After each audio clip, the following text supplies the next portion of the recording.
At my husband's funeral, my mother-in-law slapped my 6-year-old son and said, "Take your garbage. Leave this house." I wiped my tears and made one call. "I need you to come." 2 hours later, they were begging. My name is Jessica Hayes. I am 30 years old. At my husband's funeral, my mother-in-law slapped my 6-year-old son and called him garbage. Then she looked at me and said, "Take him and get out of this house. This house isn't for people like you." I stood there in shock, holding him as he cried in my arms. But then I wiped my tears and made one call. "I need you to come. It's time." And 2 hours later they were begging. Now, let's begin. The sky felt heavier than usual that day. Dark clouds covered everything. The air was cold, silent. People stood around us dressed in black, some whispering quietly, some just watching. I stood there next to my husband's grave, holding my son's small hand tightly. The priest was speaking, saying prayers, words about peace, about endings, but I couldn't hear anything clearly. My mind was somewhere else, still trying to understand how everything ended so suddenly. Just a few days ago, he was sitting beside me, smiling, talking about small things, playing with our son. And now, I was watching them lower him into the ground. My fingers tightened around my son's hand as he looked up at me, confused, lost. "Mom," he whispered. "Why are they putting Dad there?" My chest tightened. I knelt down and hugged him. "Dad is resting," I said softly. Even though saying those words felt like breaking my own heart. "I wanted to come home," he said, and tears filled my eyes, but I wiped them quickly. I had to stay strong for him because now I was all he had. The soil slowly covered the coffin. Each sound felt like something closing forever. When it was over, people started leaving one by one. Some came to me, said things like, "Stay strong. He's in a better place." But their words felt empty. I didn't respond. I couldn't. For a moment, I looked toward my in-laws. They were standing a little distance away near the grave just watching. My mother-in-law cried sometimes, but something about it didn't feel real. My father-in-law stood still, no expression, and the rest of them just quiet, cold. And in that moment, a thought crossed my mind. They never accepted me. Not from the beginning. No matter how much I tried, it was never enough for them. And my son, they never truly accepted him either. Even now standing at their own son's grave, they felt distant. A strange fear settled in my heart. How will I live with them now? That question stayed in my mind. After some time, we all got into the cars. No one spoke during the drive. The silence was heavy, uncomfortable. My son sat quietly beside me, holding my hand. When we reached the house, the gates opened slowly. We all walked in together, relatives, guests, my in-laws. The moment we stepped inside, people were already gathered in the living room, sitting, whispering, waiting. As we entered, all eyes turned toward us, and the room went quiet. I could feel it again, that strange feeling. I glanced at my in-laws.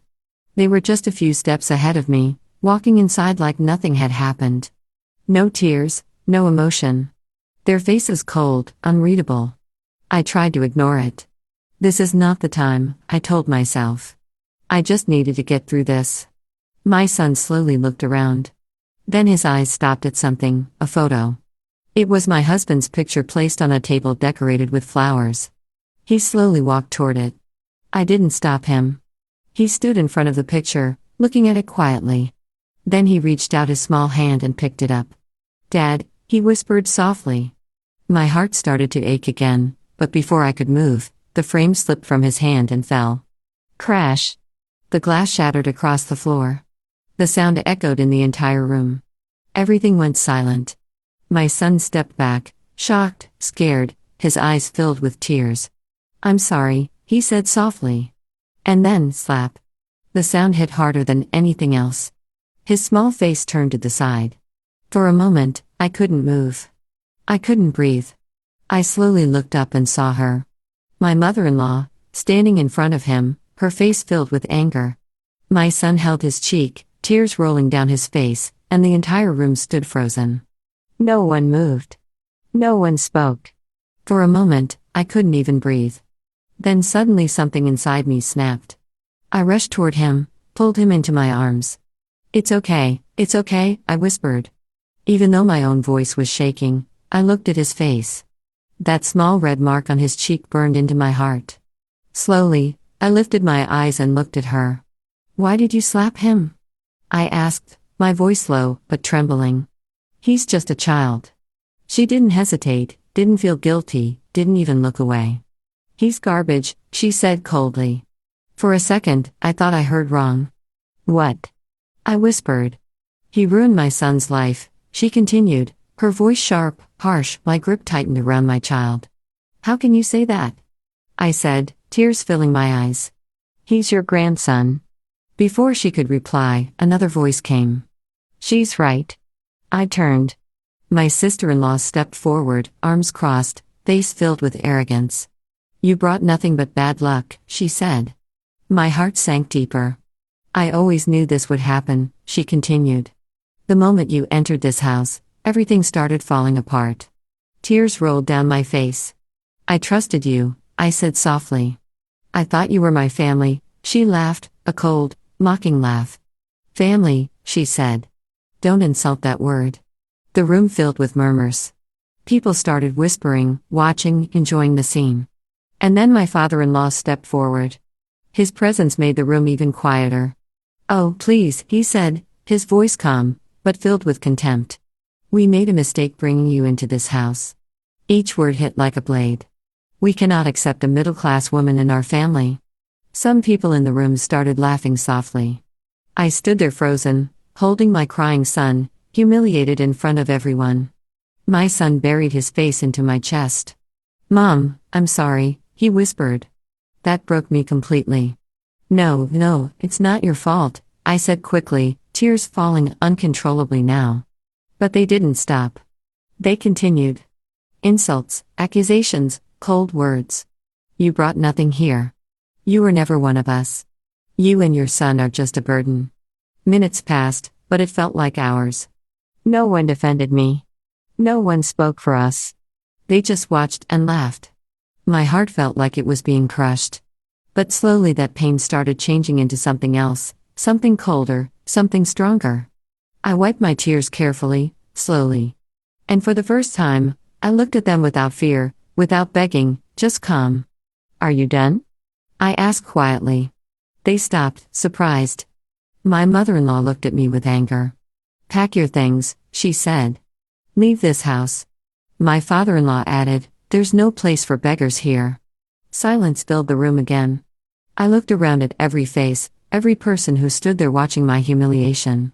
Then I looked at my son, still holding me tightly, still crying. I took a deep breath. "Fine," I said, my voice calm, stronger than before. For a second, they seemed confused. Maybe they expected me to beg, to cry, to argue. But I didn't. Instead, I slowly reached into my pocket, took out my phone, and dialed a number. The room stayed silent. They watched me, confused, annoyed. I put the phone to my ear. "Hello," I said softly, paused for a moment, then added. "I need you to come. It's time." I ended the call and looked up at them again. This time, my eyes didn't have tears, only something else, something they didn't understand yet. And within the next 2 hours, everything they believed was about to collapse. The room was silent, too silent. Everyone was still looking at me, confused, annoyed, some even amused. My mother-in-law crossed her arms and asked coldly, "Who did you call?" I didn't answer. I just stood there holding my son close. Minutes passed and the whispers slowly started again. Maybe she called someone for help. Who would even come for her? A few people laughed quietly. My father-in-law shook his head and said, "This is useless. Just pack your things and leave." I didn't move. I didn't say anything. I just waited. Time passed slowly, 1 hour. The tension in the room started to shift. My mother-in-law looked irritated now. "This drama is getting boring," she said. And then the main door opened and everyone turned. 2 men walked inside. One of them was holding a file. The other looked around calmly, professional, and serious. They didn't greet anyone, didn't hesitate. They walked straight into the center of the room. "Who are you?" my father-in-law asked sharply. The man with the file spoke calmly. "We are here regarding Mr. Adrian's will." Silence filled the room. My in-laws looked at each other. We already know everything, my father-in-law said confidently. The man nodded slightly. Then, I suggest you listen carefully, he replied. Something in his tone made the room uneasy. He opened the file and began reading. According to the legal will, his voice was calm and clear. All movable and immovable assets. My mother-in-law frowned. All business ownership. My sister-in-law's expression changed. All financial accounts have been transferred entirely. He paused to his son. Silence. Complete silence. For a moment, no one reacted, like the words didn't register. Then suddenly, what? My father-in-law snapped. That's impossible. There must be a mistake. My sister-in-law added. My mother-in-law stepped forward and demanded, when was this made? The man calmly flipped a page. 1 month before his death. Their faces changed: confusion, shock, fear. We didn't know about this, my father-in-law said quickly. The man looked at him and replied, that's because it was kept confidential. My mother-in-law turned to me. You knew about this? She asked, her voice slightly shaking. Now, I took a step forward. Yes, I said quietly. The room froze again. Tears slowly filled my eyes, but this time I didn't look weak. I looked straight at them. Your son knew everything, I said. Their expressions tightened. He knew how you were stealing money from his business. Silence. He knew how you were secretly giving it to your other children. My sister-in-law's face went pale. He knew you didn't love him. You only loved his money. My voice cracked slightly. No one spoke. And he knew that if something ever happened to him, I looked down at my son, you would do exactly what you did today. Tears rolled down my face. So he protected us. My voice softened. 1 month before his death, he transferred everything to his son and made me, I paused, his legal guardian. The truth settled over the room like a storm. My mother-in-law stepped back. No, she whispered. This can't be. My father-in-law looked completely shaken. You're lying, he said weakly. I shook my head slowly and looked directly at her, at the same woman who slapped my child. I said calmly, you just slapped the owner. The words hit harder than anything before. No one laughed now. No one whispered, just silence, heavy and painful. My mother-in-law's eyes filled with fear. My sister-in-law looked down, unable to speak. My father-in-law stood frozen. And then it started. Wait, we didn't mean. You misunderstood. We were just upset. Their voices changed from arrogance to desperation. They stepped closer, begging, apologizing. But I didn't move. I didn't react. I just held my son's hand. The same child they called garbage. The same child they slapped. I looked at them one last time and said quietly. Now I paused, then finished. Leave. Silence again. No anger, no shouting, just one word. And this time they had no power left. Days later, everything was legally transferred. The house, the business, everything. They were gone. And for the first time, that house felt different. Peaceful. Safe. I sat beside my son, holding him close. You're safe now, I whispered. He looked at me, still innocent, still pure, and I smiled softly because now no one could hurt him again. They called him garbage, but they never knew he owned everything.